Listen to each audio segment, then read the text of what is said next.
आज के रेवन कुलेरी मंडल में उपस्थित हम सबके चहेते नवनियुक्त जिलाध्यक्ष माननीय सुभाष जलान जी और सारेगढ़ विधानसभा के प्रभारी माननीय पटेल जी, नायक जी,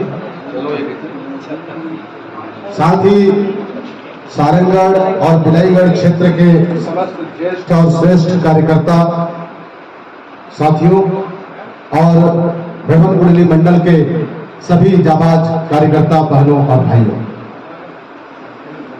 आज सारंगगढ़ बिलाईगढ़ जिला बनने के बाद मंडल की यह पहली बैठक है और इस बैठक में आप सब लोग उपस्थित हैं।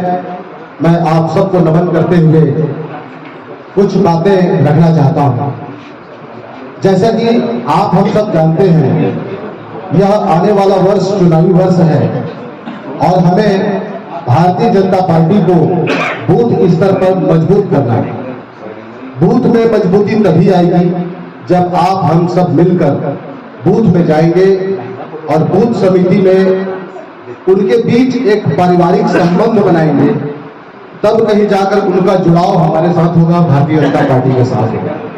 मित्रों, केंद्र की सरकार ने ये आने वाले 25 वर्ष की योजना बनाई है, जिसको नरेंद्र मोदी जी ने अमृत काल के रूप में कहा है।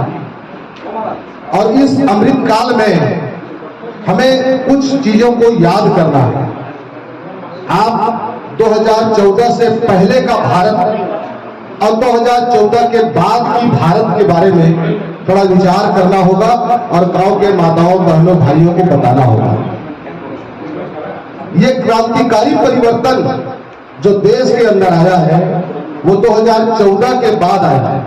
हालांकि इससे पहले भी भारतीय जनता पार्टी की सरकार बनी थी अटल जी के साथ में, एलायंस के साथ गठबंधन था उसमें, लेकिन ये जो पूर्ण बहुमत की सरकार आई है, इसमें हम सब की जो मांगे थी, बहुत लंबे समय से मांगे चली आ रही थी, वो सब कुछ हद तक पूरा हुआ है। और हम देश ही नहीं, दुनिया के नक्शे पर भारत गौरवान्वित स्थिति पर आज हमको दिखता है। भारत के बाहर भी जो रहने वाले हैं भारतीय, उनका भी सीना चौड़ा हो जाता है जब भारत के नरेंद्र मोदी जी दुनिया के किसी भी देश में जाते हैं। हम भारतीय जनता पार्टी कार्यकर्ता विश्व की सबसे बड़ी पार्टी कार्यकर्ता है। हमें बड़ापन महसूस करना चाहिए। जैसा कि आप देख रहे हैं, अभी छत्तीसगढ़ में जो सरकार चल रही है, ये 1 साल की मेहमान है और इस 1 साल के अंदर में ये लोग इतना भ्रष्टाचार करेंगे, इसकी कोई सीमा नहीं है। आप देखे होंगे 8 साल से अधिक हो गया केंद्र की सरकार चलते, किसी भी मंत्री मिनिस्टर के और कोई भी विधायक, आज 4000 से अधिक विधायक भारतीय जनता पार्टी के हैं, लेकिन कहीं पर भी कोई भ्रष्टाचार का आरोप उन पर नहीं लगा। लेकिन इन 4 साल के अंदर कांग्रेस का जो नेतृत्व छत्तीसगढ़ में है, इन पर भ्रष्टाचार के अनगिनत आरोप हैं।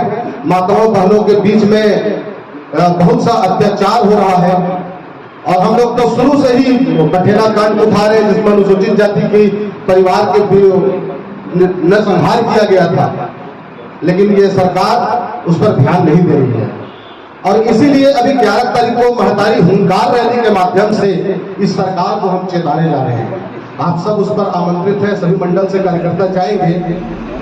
ये एक शुरुआत है और इसके बाद हमें अपने मंडल पर, अपने शक्ति केंद्र पर, अपने बूथ पर जाना है और सबको माननीय नरेंद्र मोदी जी की जो जन कल्याणकारी योजना है उसके बारे में बताना है। चाहे वो जन धन खाते का मामला हो, स्वच्छता अभियान का मामला हो, सभी घर में शौचालय का निर्माण हुआ है उनके मामले हो, या रसोई गैस जो माताएं बहनों को दिया गया उज्ज्वला के माध्यम से उनका मामला हो। तो इन सारी योजनाओं को आपको बताना है। जब हम इन योजनाओं को बताते हैं तो लोग हमें कहते हैं प्रधानमंत्री आवास क्यों रुक गया, इनका पैसा क्यों नहीं आ रहा। तो आप लोगों को बताना पड़ेगा, ये कांग्रेस की सरकार है जो गरीबों को पक्का मकान बनने से रोक रहा है। आज 9 लाख से अधिक मकाने बन चुका होता, और आप सबको मालूम है कि सबसे ज्यादा लाभार्थी अगर किसी वर्ग में है तो अनुसूचित जाति वर्ग में है। सबसे ज्यादा अगर इस सरकार ने नुकसान किया है तो वो अनुसूचित जाति और जनजाति के भाइयों का किया है। तो हमारा यह विधानसभा सीट आरक्षित है।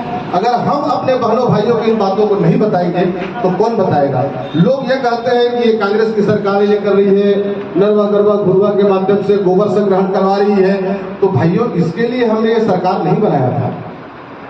ये सब तो हम बचपन से करते आ रहे हैं, देखते आ रहे हैं। छत्तीसगढ़ में नरवा घुरवा बारी ये सब चल ही रहा है, इस पर कोई बड़ी बात नहीं थी। और फिर ये बासी की बात करते हैं, माने छत्तीसगढ़ को पीछे ढकेलने का ये जो षड्यंत्र ये लोग कर रहे हैं, इस पर भी हमें थोड़ा सतर्क होना पड़ेगा। अभी कल का मामला है, छींद में गौ मांस कटिंग का जो विषय आया, सारे मेरे पकड़ाए, कितना शर्म की बात है। ऐसे ऐसे अगर कहीं पर हो रहे हैं कार्यक्रम तो उसको भी हमें रोकना पड़ेगा, और हमें पूरी तरह से अब कमर कसना है, क्योंकि आने वाला समय चुनाव का है। और आप सब के बीच मुझे ये कहने का अवसर मिला, इसके लिए मैं आप सभी को हृदय से धन्यवाद देता हूँ। और हम सब सुनना चाहते हैं, इसलिए बहुत ज्यादा विषय नहीं है। जय श्री राम।